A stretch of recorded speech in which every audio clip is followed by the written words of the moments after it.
You've just tuned into Hellfire Radio, the only podcast where the desserts are hot, the takes are hotter, and your diet plan doesn't stand a chance.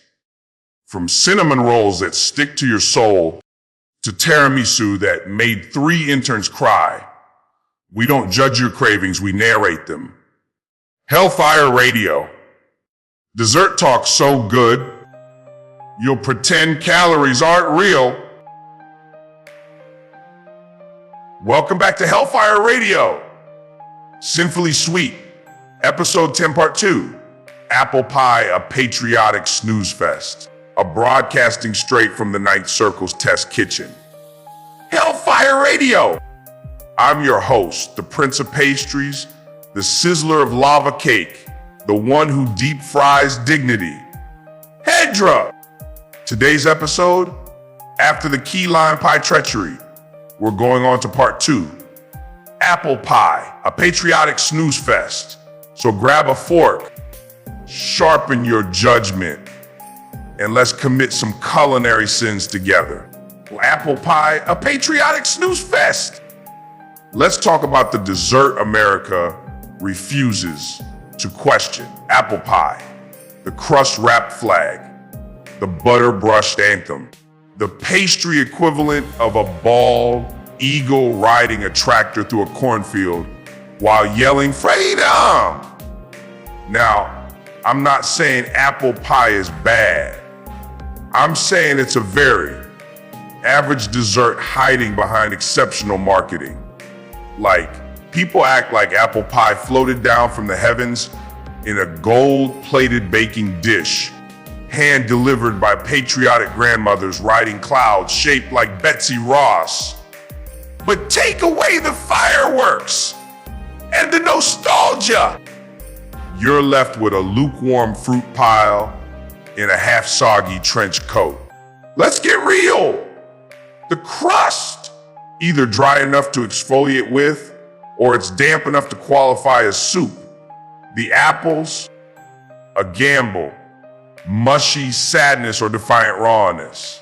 The cinnamon, meek, whispered, like it's afraid of confrontation. And without ice cream, you're basically eating a baked apology letter. And then there's the cheddar cheese crowd. Ah, yes, the bold pioneers of dairy-based rebellion.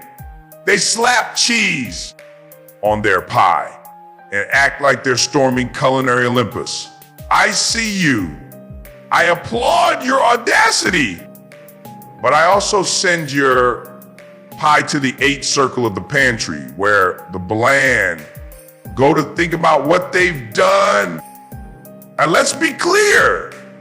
Apple pie doesn't hold power because of taste.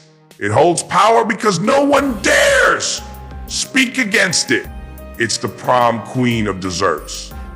Cold, snobbish, convinced of its own perfection, despite centuries of blah. It doesn't win the flavor war. It wins the silent stare off at a family reunion. You know the one.